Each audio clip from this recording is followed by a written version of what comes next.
प्रस्तुत विमर्श का उद्देश्य विषय के प्रति तथ्य, तर्क और युक्ति के द्वारा सकारात्मक दृष्टिकोण विकसित करने का प्रयास मात्र है। विमर्श के संदर्भों में यदि परिस्थितिवश कभी कटु या असंवैधानिक शब्दों का प्रयोग हो जाए, तो वह किसी व्यक्ति, वर्ग या संप्रदाय के प्रति अपमान के उद्देश्य से नहीं, बल्कि विषय को स्पष्ट करने भर को समझा जाए। हमारा उद्देश्य विवाद नहीं, संवाद में निहित है। तनोतना सदाशिवम। मनुष्यों के डॉक्टर श्री केशव बलराम हेडगेवार जी ने मनुष्यों की मानसिक बीमारियों का इलाज कर सभ्य, सुसंस्कृत, देश और समाज के प्रति उत्तरदायी नागरिकों के निर्माण का संकल्प साधकर जिस राष्ट्रीय स्वयंसेवक संघ की स्थापना की थी, उसकी बागडोर कभी पशुओं के डॉक्टर मोहन मधोकर भागवत जैसे पशुता के संस्कारों से युक्त एक मूढ़ व्यक्ति के हाथों में जा अटकेगी, शायद इसका अनुमान उन्हें सपने में भी नहीं रहा होगा। अधमता का संबंध जाति, वर्ण, कुल, वंश आदि से नहीं, बल्कि यह किसी भी व्यक्ति का व्यक्तिगत अवगुण होता है, और इसका मोहन भागवत जी ने बड़ी खूबसूरती के साथ उत्तर दिया है।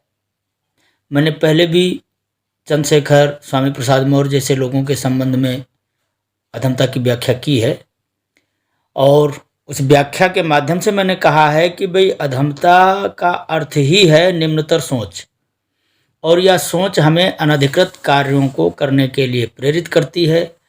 चूँकि यह विवेकपूर्ण कार्य नहीं होता है, ऐसी अधमता का प्रदर्शन जब जिम्मेदार पदों पर आसीन लोग करते हैं, तो छपरा जैसी नरसंहारक घटनाओं का प्रणयन होता है। अब कानून इस पर क्या कदम उठाएगा, ये कानून के प्रतिनिधियों का विषय है, पर एक जिम्मेवार नागरिक होने के नाते और विवादित विषय का अध्येता होने के नाते हम अपने कुछ विचार जरूर व्यक्त करना चाहेंगे। मोहन भागवत जी ने उद्बोधन करते हुए कहा है कि जातियां भगवान ने नहीं, पंडितों ने बनाई, जो गलत है। इसी के कारण हम गुलाम हुए थे।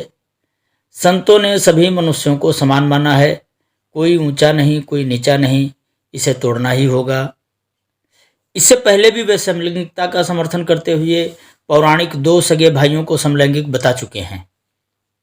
अब ये पशुतापूर्ण संस्कार का ही प्रभाव था, और जो कल का उद्बोधन उन्होंने किया वो अधमता की पराकाष्ठा है।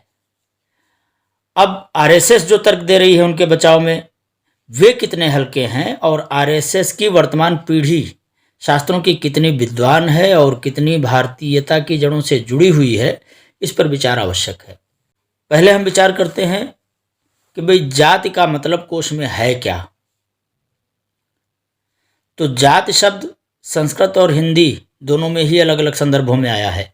हिंदी में जो जाति शब्द वो संस्कृत के ज्ञात शब्द का तत्सम रूप है जाति, और जिसका अर्थ होता है भाई बंधु, आपसदारी के लोग। लेकिन जो संस्कृत में जात शब्द है, जरा उस पर निगाह डालें। जात शब्द स्त्रीलिंग है। जायते अस्याम इति जन अधिकरणे तिन गोत्रम, जन भावे में तिन प्रत्यय जन्म। तो दो अलग अलग अर्थों में है। जन अधिकरणे, जन भावे, दोनों में ही एक तिन प्रत्यय स्त्री प्रत्यय लगता है, तो दोनों के अलग अलग अर्थ बनते हैं। एक शब्द का अर्थ बनता है जाति माने गोत्र, और दूसरा है जाति माने जन्म। अश्मंतिका आमलकी सामान्यम तत्व ब्राह्मण क्षत्रिय वैश्य शूद्रात्मकम छंदः जाति फलम मालती इति मेदिनी। ये मेदिनी कोश में जाति शब्द के। अब इसके पर्यायवाची शब्दों में क्या क्या आते हैं। जातिर्जाति च सुमना मालती राजपुत्रिका चेतिका हृदयगंधा च सा पीता स्वर्ण जातिका। ये भाव प्रकाश के पूर्व खंड में आए हैं। आयुर्वेद में जाति शब्द किस तरह आया। विश्वकोश में जाति शब्द से पहचान कारक लक्षणों को कहा गया है। जैसे त्वादे तस्य लक्षणम यथा मुग्धबोधे आकृति ग्रहणा जातिर्लिंगानांच ब सर्वभाग सकृत आख्यात निर्ग्राह्या गोत्रंच चरणैः सह अस्यार्थः आक्रियते व्यज्यते अनयेति आकृतिः संस्थानम आकत्या ग्रहणम ज्ञानम यस्याः सा आकृति ग्रहणा जातिराकृति ग्रहणा भवति संस्थान व्यंग्या इत्यर्थः। मतलब आकृति के आधार पर पहचान करना, ये आकृति। जाति का एक अर्थ है आकृति।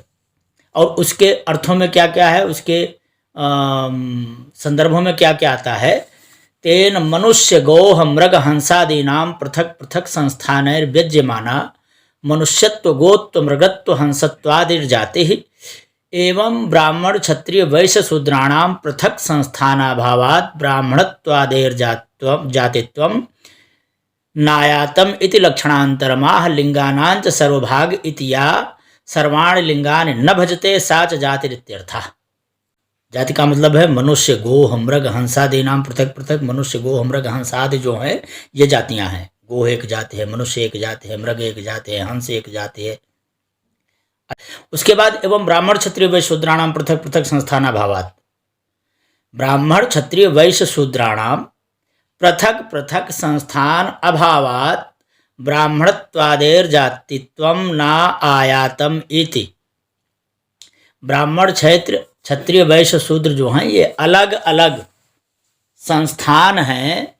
इनमें व्यक्तिगत रूप से ब्राह्मणों में कोई जातियां बनेंगी, क्षत्रियों में कोई जातियां बनेंगी, शूद्रों में कोई जातियां बनेंगी, ऐसा कोई अर्थ नहीं है। स्त्री पुंसयोर पत्यांता द्विचतुष्ट पदोरगाह। अब स्त्री और पुरुष दो अलग अलग जातियां हैं, भाई यही कर सकते हैं, नर जात मादा जाति। फिर जाति भेदा पुमाख्याश्चैत्यमर सिंहे जाति भेदानाम इंत्री पुंसयोरेवेति नियमे ब्राह्मणादीनां सर्वलिंग भाजित्वा भावात् जातित्वम किंतु अज्ञात हंसस्य जनस्य हंसं दृष्टतोपि तत्संस्थानेन हंसत्वं विज्ञातुं न शक्यते इति हंसस्यापि जातित्वं नायातम् इति पूर्वलक्षणस्य दोषः। एवं देवदत्तादि संज्ञा शब्दस्यापि सर्वलिंग भाजित्वा भावाजितातित् वापत्तिरिति लक्षणस्य दोषः इति दोषद्वयम् आपकर्तुं द्वयोर्लक्षणयोर्विशेषणम् आह सकृदाख्यात् निर्गृह्येति सकृद एक वारमाख्यातेन उपदेशेन निर्निश्चयेन ग्राह्या ग्रहीतुं शक्या इत्यर्थः। अब देखिए, आप पूरा ये पढ़ डालिए। आप बीच बीच में रोक सकते हैं, वीडियो को स्किप कर सकते हैं, क्योंकि हम इस तरह पढ़ेंगे, बहुत लंबे लंबे विषय हैं। हाँ, हमने उपलब्ध आपको सारे करवा दिए। आप स्वयं देखें कि भाई जाति का जो अर्थ कोश में दिया गया है उसमें गोत्र व्यंजक अर्थों में जाति का अर्थ है ब्राह्मण क्षत्रिय और वैश्य शूद्र। जन्म व्यंजक अर्थों में गाय शेर मनुष्य ये प्राणी जगत के अंतर्गत आते हैं। आम गूलर पीपर आदि ये स्थावर जगत के अंतर्गत आते हैं। कौवा गीद शुक आदि ये खगों के नभचरों के संदर्भों में आ सकते हैं। या फिर आप ऐसा कह सकते हैं कि भाई एक कठगूलर है, एक कूलर है, एक तीसरा जैसे पीपल भी गूलर की ही जाति में आता है। तो इस तरह बनावट, रंग, आकार, स्वाद, स्वभाव ये सारी चीजें जहां समान मिलें उन्हें भी जाति के अंतर्गत ही गिना जाता है। अब इन जातियों में शुक्ला, मिश्रा, तिवारी, राजपूत, गुप्ता, यादव, पासी, चमार, माली, तेली आदि किस संस्कृत कोश में उपलब्ध है, जरा पहले तो वो ढूंढा जाए। अब इसके बाद जो दूसरा उन्होंने कहा कि भाई जाति शब्द पंडितों ने बनाई, इसलिए ये गलत है। चलो अब हम जाति के संदर्भों में जरा पंडित शब्द पर भी विचार कर लें, क्योंकि आरएसएस के कुछ लोग आए हैं ये बताने के लिए कि भाई उनका भाव क्या था, कि भाई वो पंडित का अर्थ जो है विद्वान करते हैं। तो मैं कहता हूँ पंडित का अर्थ विद्वान ही क्यों करना। पंडित शब्द का कोश में अर्थ क्या है पहले तो उसे देख लें। पंडा वेदोज्ज्वला तत्व विषयणी वा बुद्धि सा जाता अस्य। अर्थात पंडा अर्थ है बुद्धि का, और जो बुद्धि के द्वारा वेदों के उज्ज्वल तत्वों का विमर्श करता है वो है पंडित। यद्वा पंडिते तत्वज्ञानम प्राप्यते अस्मात् गत्यर्थे तिक्तः, माने शास्त्रज्ञ, जो शास्त्र का जानकार है, जो शास्त्र का विद्वान है वो होगा पंडित, चाहे जिसको पंडित नहीं कहा जाएगा। के.डी. दुबे जी जो कानूनविद हैं, चूँकि वो आरएसएस से संबंधित हैं, तो वो भी आ गए मोहन भागवत जी के बचाव पक्ष में। और उन्होंने वो एक श्लोक दे दिया, विद्या विनय संपन्न ब्राह्मणे को हस्तिनी सुनिचे सपाकेज पंडिता समदर्शिना। तो ठीक है, आप क्या समदर्शिना कहते हैं, समदर्शिना का अर्थ करने बैठ जाएंगे तो बड़ी व्यवस्था हो जाएगी सामाजिक संदर्भों में। लेकिन जहाँ तक बात है पर्यायवाची शब्दों में, तो विद्वान, विपश्चित, दोषज्ञः, सन, सुधी, कोविदः, बुधः, धीरः, मनीषी, ज्ञः, प्राज्ञः, संख्यावान, कविः, धीमान, सूरिः, कृति, कृष्टिः, लब्धवर्णः, विचक्षणः, दूरदर्शी, दीर्घदर्शी, ये शब्द पर्यायवाची हैं पंडित के अमरकोश के अनुसार। उसके बाद शारदा, कवि, सूरी, ये भरतकोश के अनुसार हैं। और विदग्धा, दूरदृक्, वेदी, वृद्धा, बुद्धा, विधानगः, प्रज्ञिलः, कृष्णिः, ये शब्द रत्नावली के अनुसार। विज्ञ, मेधावी, ये राज निर्घंट के अनुसार है। और सिल्हकः, ये मेदिनी कोश के अनुसार है। इस तरह संस्कृत के जितने कोश हैं सभी का संग्रह सप्तकल्पद्रुम ने किया हुआ है। अब इसमें देखिए, जो पंडित शब्द का 29वां पर्यायवाची शब्द है वो है बुद्धा। जो अंबेडकरवादी लोग हैं वो लोग कहते हैं कि भाई जाति व्यवस्था ब्राह्मणों की देन है। अब देखिए, पंडित शब्द में पंडित शब्द का पर्यायवाची ब्राह्मण तो कहीं है ही नहीं, किसी भी कोश में नहीं है। अगर हम मोहन भागवत जी के बयान को संदर्भ में लेते हैं तो पंडित शब्द के पर्यायवाचियों में बुद्ध आते हैं। अंबेडकरवादी जो कहते हैं कि भाई बुद्ध के से पहले संस्कृत थी ही नहीं, और मनवाद धर्मशास्त्र जो हैं जिनमें यह जात व्यवस्था जो है कर्म के आधार पर लिखी गई हैं, वे बुद्ध के बाद पंडितों ने ही लिखे हैं। तो पंडित का अर्थ बुद्ध भी कोश में आया ही है, तो ब्राह्मण तो कहीं है ही नहीं। इसलिए ये भी तो प्रमाणित होता है कि जाति व्यवस्था का उपदेश बुद्ध ने किया और बाद में उनके अनुयायियों ने मनवादी धर्मशास्त्र लिखे, जिनमें उन्होंने कुछ जातियों में मानव समुदाय को बांटा। और फिर स्वतंत्रता के बाद महान बुद्धवादी डॉक्टर भीमराव अंबेडकर जी ने उस जाति व्यवस्था का संशोधन और परिमार्जन करके मनुष्य समुदाय को 7000 जातियों में बांटकर भारतीय समुदाय को सरसों का ढेर बना दिया। क्या ये विमर्श अंबेडकरवादियों को स्वीकार है? आरएसएस वालों को स्वीकार है? क्या मोहन भागवत जी के जो बयान के बाद जो डैमेज कंट्रोल करते हुए घूम रहे हैं बीजेपी के लोग या फिर आरएसएस के लोग, क्या उनको ये हमारा ये वाला विमर्श स्वीकार है? चलो, अब हम चर्चा करेंगे वर्ण शब्द पर, क्योंकि जाति शब्द का एक अर्थ वर्ण भी है। विचार करते समय हम ये देखें कि वर्ण शब्द संस्कृत कोश में 3 अलग अलग अर्थों में है। एक तो शुक्लादि क्रिया अर्थात रंग, दूसरा जो रंग देता है, जिसमें रंग देने की सामर्थ्य है, जैसे कुमकुम, रोली आदि, और तीसरा है ब्री वर्ण धातु में नित निपात पूर्वक ब्राह्मण क्षत्रिय आदि कर्मों का वर्ण कराने वाले मनुष्यों की जाति। माने जिसने जो वर्ण किया वो उस जाति का हुआ, अर्थात वो उस वर्ण का हुआ। और वर्ण सिर्फ 4 हैं, 5वां कोई वर्ण है ही नहीं। चूंकि शब्द कल्पद्रुम के बाद संस्कृत कोश बसता ही नहीं है। कोश में जहाँ कहीं कुछ भी है वो शब्द कल्पद्रुम में संग्रहित कर दिया गया है। और शब्द कल्पद्रुम की ऐप प्ले स्टोर में उपलब्ध है, आप उसे डाउनलोड कर सकते हैं, आप उसको अच्छी तरह देख सकते हैं। मूर्खों के प्रश्नों का उत्तर देखने के लिए, ढूंढने के लिए और फिर मूर्खों को जवाब देने के लिए प्रत्येक व्यक्ति का यह धर्म बनता है। पाली का भी कोश भदंतानंद कौशल्यान का उपलब्ध है, वो भी आप डाउनलोड करके रख सकते हैं।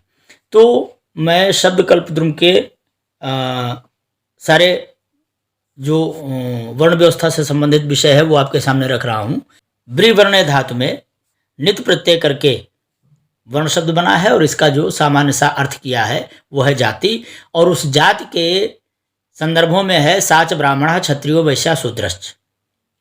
अब आप इस पूरे वर्ण प्रकरण को देख डालिए और आप बीच बीच में इसे रोक रोक कर देख सकते हैं, और इस पूरे वर्ण शब्द के पर्यायवाचियों में, उनकी शब्द सिद्धि में या फिर उनके जो निरुक्ति हैं उनमें कहीं पर भी ब्राह्मण क्षत्रिय वैश्य शूद्र के अलावा तेली, कुम्हार, अहिर, गडरिया, यादव इत्यादि कहाँ लिखा है जरा वो ढूंढकर और फिर आप देखिए कि भाई आपको किस तरह वर्ण व्यवस्था और जाति व्यवस्था के नाम पर चूतिया बनाया जाता है, मूर्ख बनाया जाता है इन अधमों के द्वारा।